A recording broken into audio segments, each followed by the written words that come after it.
And so again, welcome everyone, and I'm so happy and excited and honored to introduce my dear friend Dawn Downey, who is our special guest speaker today. Dawn and I have been friends for quite some time, and she has been a member of this Sangha for just as long.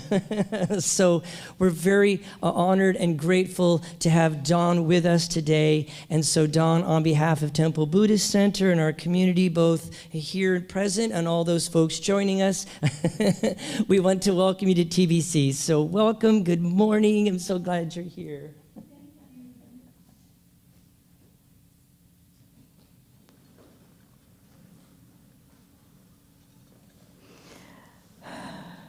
Hi, everybody. Good morning. So good to see you.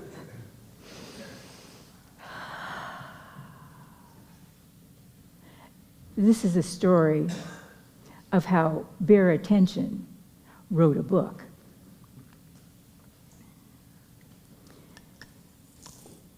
"18 years in, I figured out marrying my boss to escape my family had not made me happy. After the divorce, I phoned Ask a Nurse to find a support group. I said, I'm feeling grief for the end of my marriage, but I'm not depressed. It's a relief to have the house to myself. I'm not Christian, so not looking for a church group. The nurse said, not Christian, obviously not codependent. Let me check something. Here's a codependent support group that meets at a church.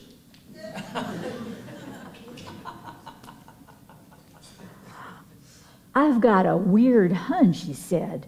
You should start there. Well, weird hunch was irresistible. On the announcement board at the church, Unity Temple on the Plaza, a flyer sneaked into my field of vision. Counseling from a Buddhist perspective, Classroom C. I felt a vague sense of recognition. The Buddhist counselor led a weekly meditation group. And in meditation, he instructed us to plant our feet flat on the floor, straighten our spines, and close our eyes. Notice the inhale at the tip of the nose. Notice the exhale. Thoughts, emotions, and sensations arise and then disappear. Pay attention, he said, attention that's free from judgments, decisions, and commentary. Hello, Bear Attention. Week after week, I focused on the inhale, the exhale, the inhale. I became aware of the never-ending narration that ran like someone forgot to turn off the television. I became aware my back ached and my feet were freezing. That's when I remembered I hadn't paid my gas bill. Was it too late? Would they shut off my heat? How could I be so irresponsible? I decided to rush home and write a check right then. Then I decided to stay put. Bear Attention said, straighten your spine, Dawn. Plant your feet. Notice the inhale. Notice the exhale. I noticed my mind was judging the situation, deciding what to do about it, and composing a long story. I saw thoughts individually, as arbitrary as itches that come and go. And when the running commentary faded, my panic evaporated. I started jotting down my meditation experiences. The Buddhist counselor started adding my little observations to his monthly newsletter. And Bare Attention started manipulating my life. Yeah, you did.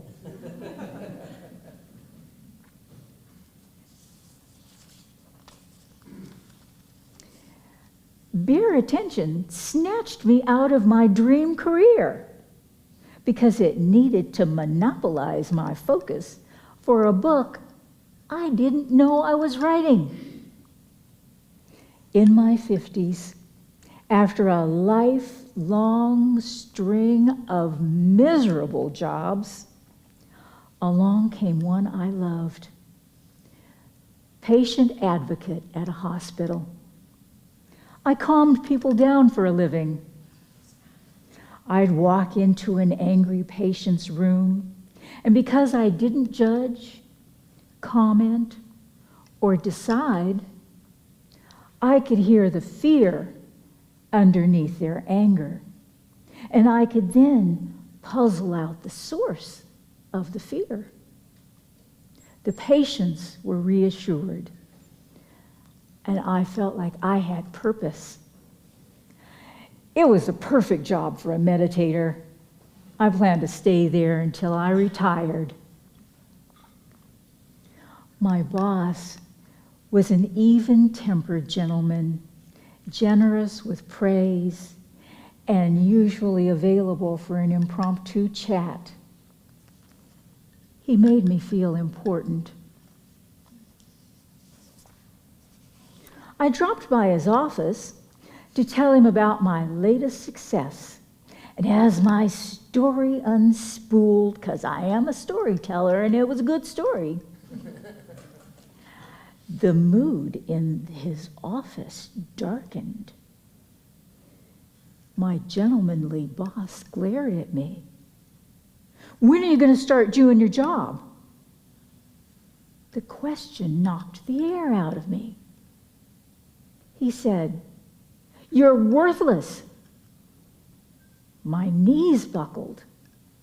He said, "You lied on your resume." My heart raced.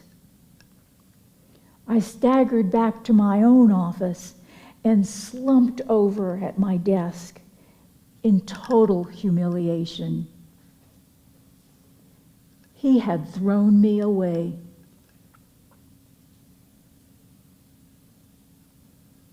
Bare Attention slipped in. Straighten your spine, Dawn. Close your eyes. Plant your feet. Notice your humiliation. Don't judge it. Don't describe it. Don't make decisions.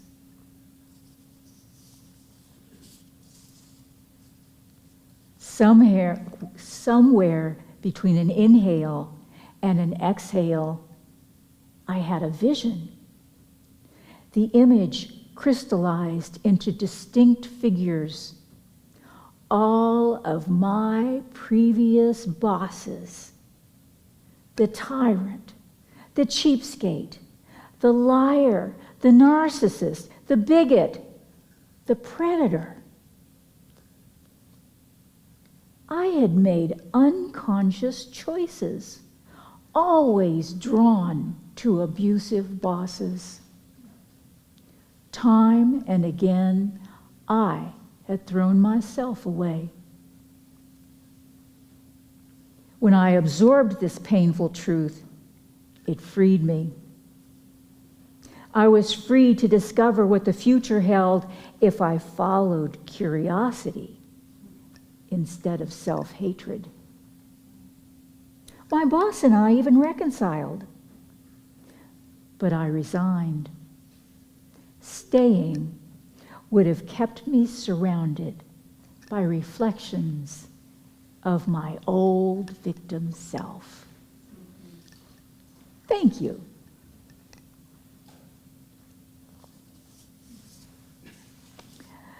Then, bare attention hijacked my summer. It needed to upgrade my writing skills for the book I did not know I was writing. There I was in my 50s, with no plan, content to putter in the yard, type up my meditation stories for the newsletter. My hubby, that Buddhist counselor, encouraged me to attend a writers' conference. We couldn't afford that because I had no job. On the other hand, I had plenty of time because I had no job. I flew out to a writers' conference in California and signed up for a workshop in essay writing. I even got complimented on an essay I'd written for that newsletter. It was fun and terrifying. When I came home, still no job, I joined a writers group. Now, these folks were published authors and poets. They had been paid for their work. Each week, participants turned in an article, a poem, or a chapter, and our facilitator read a few pieces aloud, and then the group critiqued what they heard. I turned in an essay. It was intimidating to have professionals say out loud what's wrong with your work in front of 30 other professionals. Somebody criticized the beginning. Somebody disliked the middle. Somebody tore apart the ending. I was not up to their standards. I decided to quit the group. Bare attention sneaked in while my essay was being critiqued. Straighten your spine, Dawn. Plant your feet. Notice your insecurity. Don't comment on it. Don't judge it. Don't make decisions. And somewhere between an in-breath and an out-breath, I had a realization. The group was not telling me my work was bad. They were telling me how to make it excellent. For the first time, it occurred to me I could earn money for writing. But there was a problem.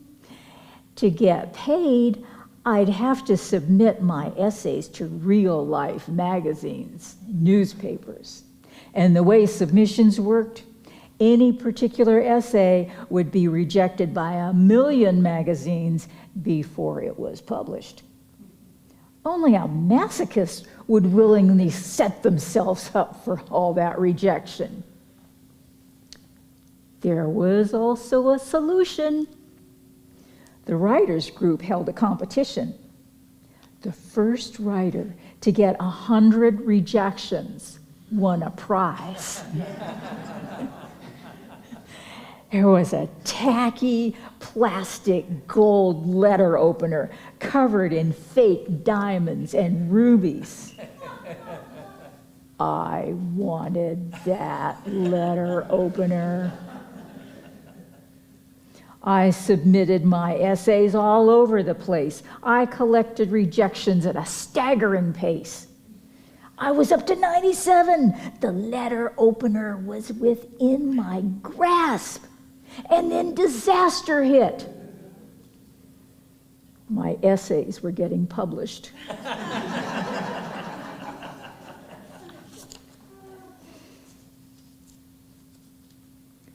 Then bare attention jolted me into being a good sister.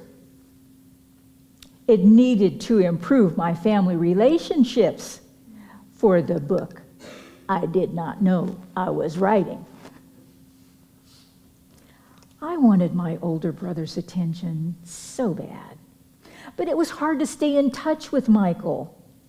We lived in different parts of the country, which restricted our relationship to phone calls, which really meant I called him 1,000,000 times, left millions of messages, waited forever for him to call me back. During one of those waiting periods, while I was cleaning the kitchen, resentment burned me up. I thought Michael was a horrible brother. I thought, poor me. I thought I would never call him again. He would have to call me.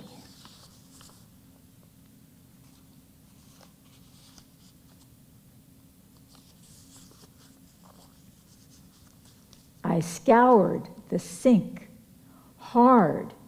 My bad mood froze me into a white-knuckled grip on the faucet.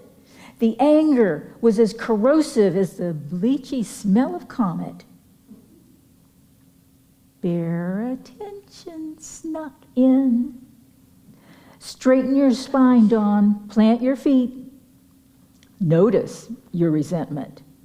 Don't judge it. Don't describe it. Don't make decisions. And somewhere between an in-breath and an out-breath, I had an insight.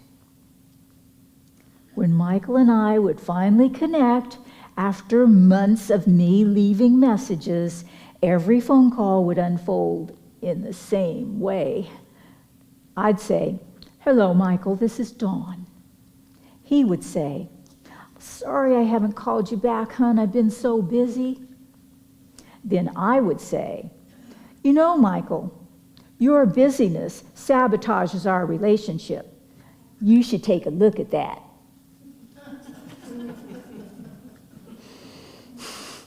That line would lead to 10 seconds of dead air, followed by 10 minutes of awkward conversation, followed by 10 months of communication void.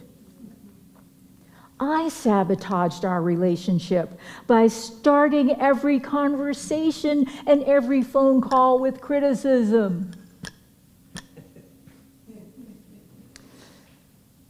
Now, Michael only had a landline, and this was before landlines had caller ID. But after my epiphany, whenever I called, Michael picked up on the first ring. Well, then bare attention slammed me back into my childhood. It needed to turn me into an adult for the book I did not know I was writing.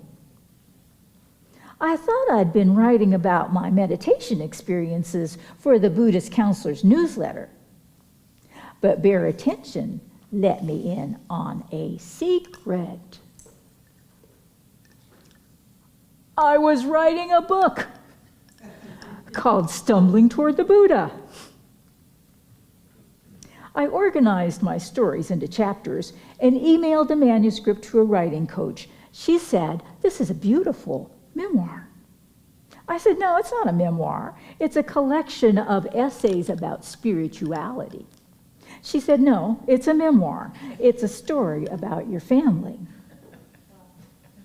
"But I sense," she said, "that you're leaving something out. Was there abuse? Fill in the gaps."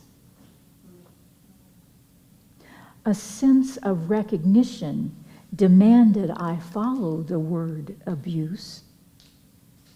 But how could I fill in the gaps? I didn't remember my childhood. I called Michael. He's the Wikipedia of Downey family history. He picked up on the first ring. And I listened. I listened when he said Dad had smacked him so hard on his butt it had lifted him off the floor. When he said Dad threw him down onto the sidewalk because he'd been afraid to fight a bully. And I listened when another brother said Dad whipped him with a razor strop from the time he learned to walk until he left for college. And I listened as my sister confirmed Dad had given her a black eye when she was 10. I was horrified. And their eerie, matter-of-fact tone raised the hairs at the back of my neck. This new reality would not sink in. I called them back. Did you say Dad threw you onto the sidewalk? Did you say Dad gave you a black eye? Did you say he whipped you every day?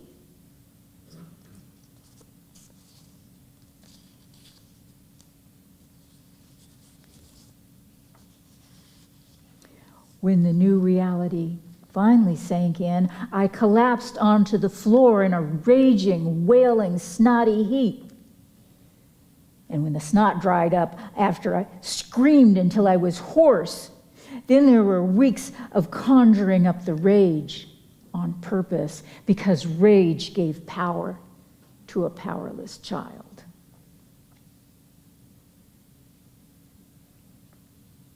Bear attention slipped in. Straighten your spine. Plant your feet. Notice the inhale. Notice the exhale. Notice rage rise and dissipate. Notice betrayal rise and dissipate. Notice helplessness rise and dissipate. And somewhere between an in-breath and an out-breath, there was calm.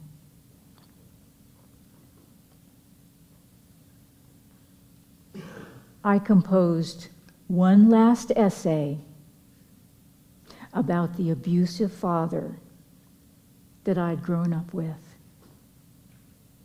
Amnesia had protected my mind, but my body had stored the memories and had directed my life accordingly. Until the day a stranger's weird hunch led me to a Buddhist meditation group, transformed my relationship with my brother, and also caused me to walk out on my dream career, which led me to a writers' conference, which led me to a writing critique group, which led to, surprise, I'm writing a book, which led me to a book coach, which led back to my brother for a reckoning with my childhood. That is how Bear Attention wrote a book.